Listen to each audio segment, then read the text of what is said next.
Sesuatu yang harus kita miliki dalam menghadapi COVID-19.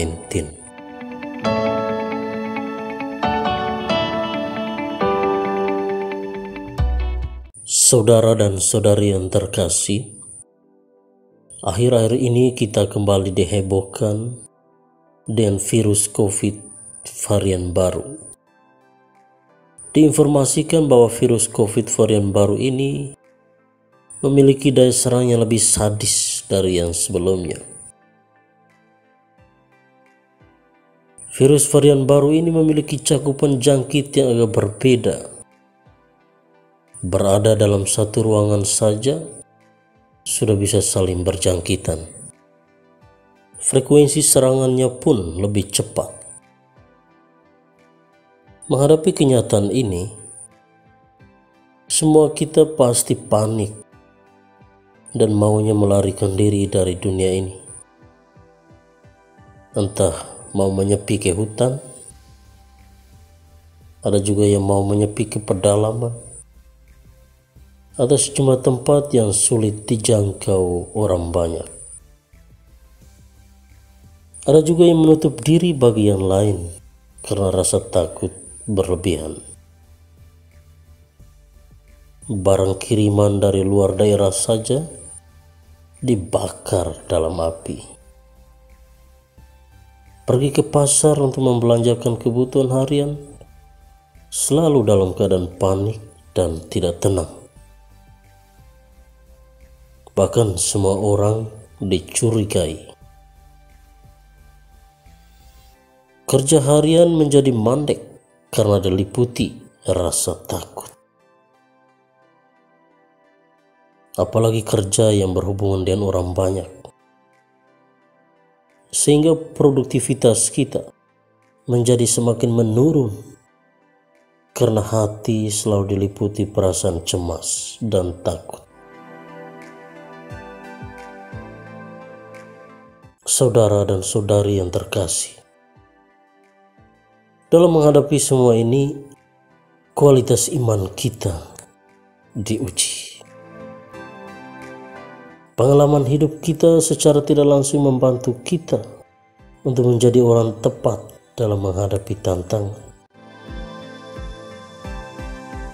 Sejak Tuhan Yesus bersama rasul-rasulnya ada di dunia, tantangan yang mengancam nyawa dan keamanan hidup pun selalu menghiasi kehidupan mereka. Dari tantangan itu melahirkan kehidupan yang berkualitas. Pertanyaannya, apakah hal itu terjadi secara otomatis? Bahwa setelah menerima tantangan, kehidupan yang berkualitas terlahirkan? Saya menjawab, tidak. Mengapa? Mari kita lihat pesan Tuhan pada hari ini. Tuhan Yesus dalam sabdanya hari ini mengajak para muridnya untuk bertindak bijaksana dalam menghadapi semua persoalan yang diterima di tempat pewartaan. Saya bisa membahasakan pesan Yesus itu demikian, bahwa jika kalian pergi ke tempat kalian mewartakan kerajaan Allah, lalu kamu diterima secara baik, masuklah ke dalam kehidupan mereka, rangkulah mereka dan jadikanlah mereka sebagai saudara dan saudarimu. Wartakanlah kerajaan Allah menggunakan sarana yang mudah dipahami dan yang melekat erat dalam hati dan seluruh kehidupan mereka. Atau sebaliknya, jika saja kalian diusir dan ingin dibunuh oleh orang-orang di mana kalian mewartakan itu, minggahlah dari tempat itu dan pergilah ke tempat lain. Jika saja kalian dianggap sebagai penjahat dan dihadapkan kepada tua-tua, ikuti saja, karena pada saat itu Roh Kudus akan membantu kamu mempertanggungjawabkan secara tepat akan apa yang sedang kamu lakukan. Pesan Tuhan Yesus itu bukanlah sesuatu yang bisa dilihat secara fisik, melainkan hanya berupa kata-kata yang hanya mampu didengar. Pesan itu berisikan sesuatu hal, yakni mengajarkan para muridnya untuk bertindak bijaksana dalam menghadapi persoalan. Sebab sikap bijaksana adalah sikap yang tepat dalam menghadapi segala bentuk persoalan. Bertindak bijaksana menjawab pertanyaan bagaimana kita menghadapi persoalan. Pertanyaan itu merujuk kepada cara yang tepat dalam menghadapi tantangan dan persoalan itu. Pertanyaan itu juga menggugah kemampuan personal kita sendiri untuk berkreatif, berinovasi, dan berimprovisasi dalam hidup kita di hadapan tantangan dan persoalan itu.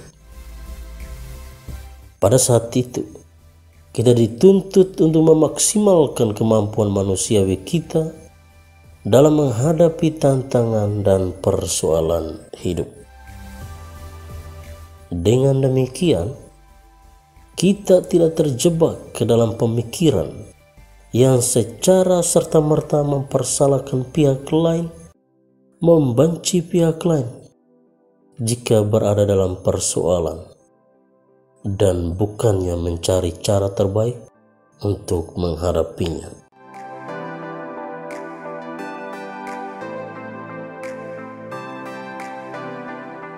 Saudara dan saudari yang terkasih, apa sih bertindak bijaksana itu?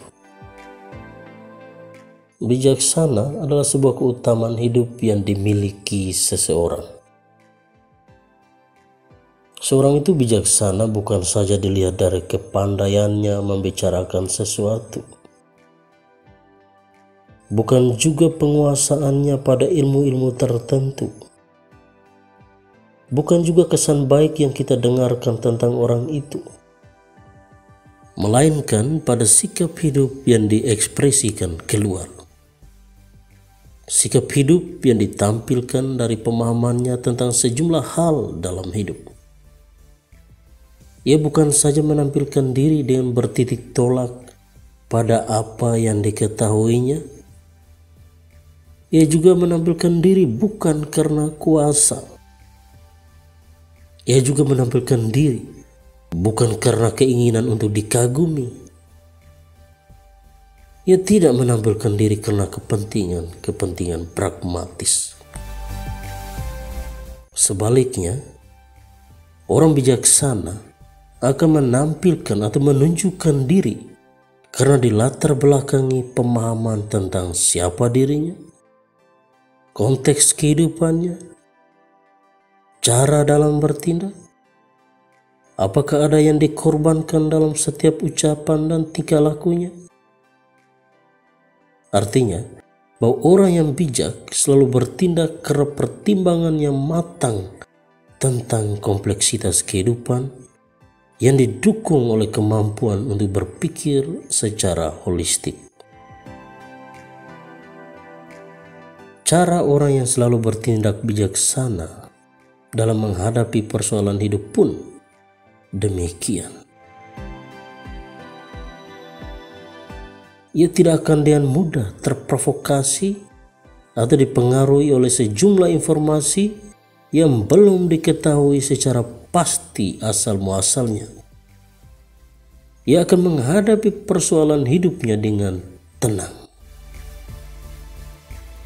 Perjuangan untuk menghadapi persoalan bukan didorong oleh rasa spontanitas belaka, melainkan mendalami terlebih dahulu letak duduk persoalan yang sementara dihadapinya dan berupaya untuk menghadapinya dengan cara-cara yang sesuai.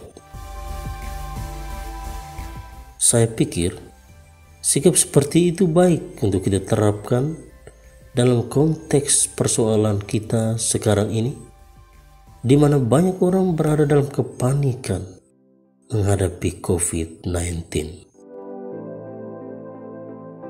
Kita berusaha untuk tidak mudah terprovokasi dengan sejumlah isu dan informasi yang menakutkan tentang COVID itu. Baiklah kita menjalankan sejumlah hal yang bisa kita jalani dengan sikap yang tenang. Ikuti anjuran sejumlah pihak dalam upaya menghadapi pandemi ini. Jika anjuran itu tidak membebankan hidup kita sendiri. Singkatnya, bahwa bertindaklah dalam tenang. Lakukanlah apa yang pantas dilakukan dan tetaplah berpegang teguh pada keyakinan akan bantuan Sang Kuasa. Sebab Tuhan tidak berdiam diri jika umatnya berada dalam kesulitan.